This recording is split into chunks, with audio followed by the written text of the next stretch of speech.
Jadi, ajaran dari Friedrich ini itu pertama kali ada di Jerman abad 19 sampai abad 20 yang mana pencetusnya adalah Kantorowicz.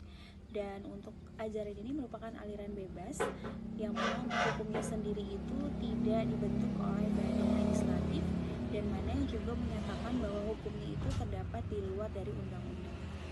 Aliran ini juga menentang keras pada hukum positivisme karena untuk penemu hukum yang bebas itu bukan untuk menerapkan undang-undang, melainkan menciptakan penyelesaian yang tepat untuk peristiwa konkret sehingga peristiwa-peristiwa berikutnya dapat diselesaikan atau dipecahkan oleh norma yang diciptakan oleh hakim.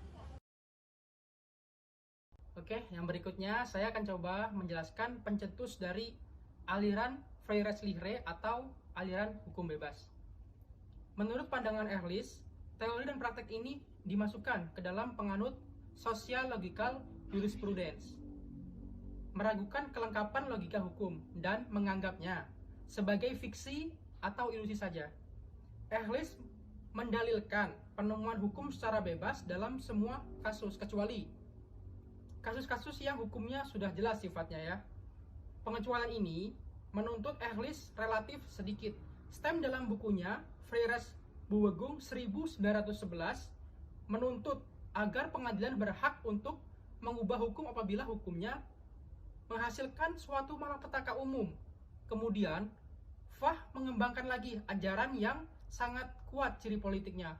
Lalu ada Hermann Essay menolak penemuan hukum berdasarkan suatu proses institutif yang dituntut oleh perasaan dan prasangka yang tertentu. Sedangkan alasan logisnya adalah digantikan sebagai pemikiran sesudahnya untuk proses naluriah sendiri yang terjadi.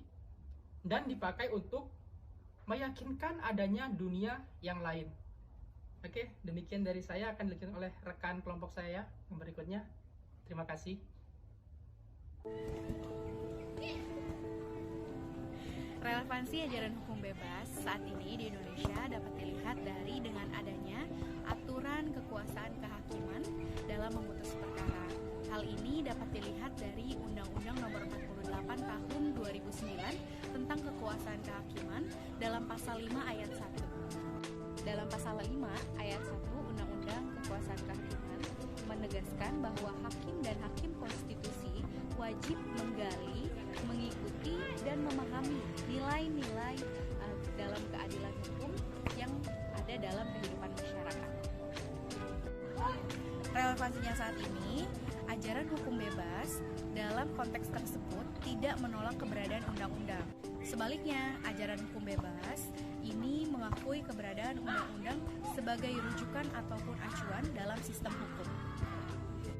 Namun, ajaran hukum bebas menegaskan bahwa undang-undang bukanlah otoritas tunggal yang wajib harus ditaati secara mutlak. Undang-undang dianggap sebagai instrumen yang digunakan untuk tujuan mencapai sistem hukum yang sangat luas, yaitu kebebasan individu dan hak perlindungan hak asasi manusia. Dalam hal ini, kebebasan individu dan perlindungan hak asasi manusia merupakan prinsip yang paling utama dalam ajaran hukum bebas. Dan undang-undang harus selaras dengan prinsip-prinsip dalam ajaran hukum bebas.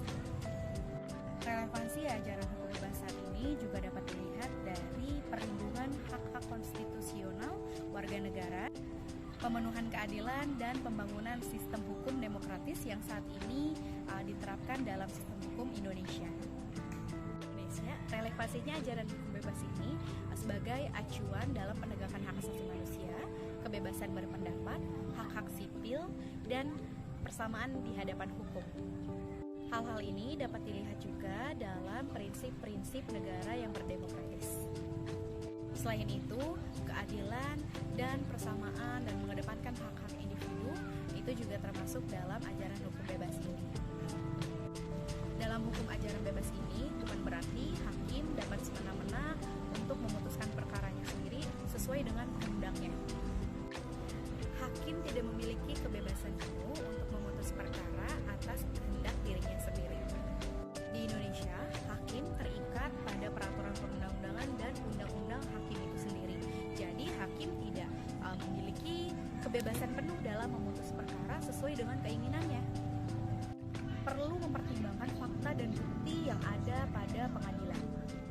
Namun, ajaran hukum bebas memberikan panduan terhadap sistem hukum yang lebih inklusif. Ajaran ini menekankan hakim untuk memiliki atau mempertimbangkan prinsip-prinsip dari konteks nilai sosial dan juga nilai-nilai konstitusional. Dan perlindungan hak asasi manusia dalam mempertimbangkan putusan pengadilan. Hingga ajaran hukum bebas ini di Indonesia dapat terrealisasikan dengan baik dan juga dapat diakui. Aliran hukum bebas merupakan penentang paling keras terhadap positivisme hukum. Aliran hukum bebas berpendapat bahwa hakim mempunyai tugas untuk menciptakan hukum. Penemu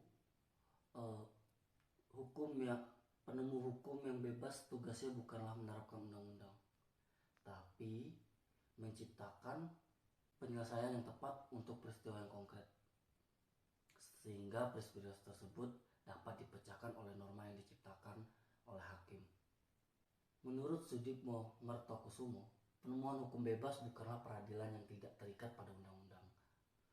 Hanya saja, undang-undang tidak merupakan peranan utama, tapi sebagai alat bantu untuk memperoleh pemecahan yang tepat menurut hukum, dan tidak perlu harus sama dengan penyelesaian undang-undang. Tidak mustahil penggunaan metode penemuan hukum bebas ini akan menghasilkan pemecahan yang sama seperti metode-metode lain. Berikut adalah contoh kasus dalam penerapan mazhab aliran hukum bebas. Pertama, kasus perubahan sosial. Kasus yang melibatkan perubahan sosial dan perubahan interpretasi hukum terkait. Aliran hukum bebas akan mempertimbangkan interpretasi yang lebih luas dan memperhatikan perubahan sosial dalam menjalankan analisis hukum. Dalam ajaran aliran hukum bebas, perubahan sosial menjadi faktor penting dalam memahami dan mengaplikasikan hukum. Ajaran ini menekankan bahwa hukum harus responsif terhadap perubahan sosial yang terjadi dalam masyarakat. Aliran hukum bebas menyoroti beberapa aspek. 1. Pemahaman kontekstual. Ajaran ini menekankan pentingnya memahami konteks sosial, ekonomi, dan politik dalam penerapan hukum. Perubahan sosial seringkali mempengaruhi pandangan masyarakat terhadap hukum dan nilai-nilai yang dianggap penting. Hakim dan praktisi hukum diharapkan untuk mempertimbangkan faktor-faktor ini dalam memutuskan perkara. 2. Perlindungan hak asasi manusia. Ajaran hukum bebas menekankan perlindungan hak asasi manusia sebagai prinsip yang tidak boleh dikompromikan. Perubahan sosial seringkali mencakup perkembangan dan pemahaman.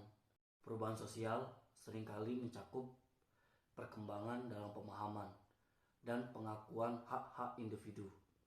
Oleh karena itu, ajaran ini mendorong agar hukum dan praktik hukum diadaptasi agar sesuai dengan standar hak asasi manusia yang berkembang. 3. Pemberdayaan masyarakat. Aliran ajaran hukum bebas menekankan pentingnya pemberdayaan masyarakat dalam pembentukan dan pelaksanaan hukum. Perubahan sosial seringkali melibatkan partisipasi aktif masyarakat dalam merumuskan kebijakan hukum yang adil dan berkeadilan. Ajaran ini mendorong adanya dialog dan keterlibatan masyarakat dalam proses hukum. Dalam hal ini, aliran ajaran hukum bebas memiliki relevansi dan mengakomodasi perubahan sosial yang terjadi di masyarakat. Dengan mempertimbangkan konteks sosial, hak asasi manusia dan pemberdayaan masyarakat, ajaran ini memberikan landasan bagi pengembangan dan implementasi yang lebih responsif dan inklusif terhadap perubahan-perubahan sosial yang ada.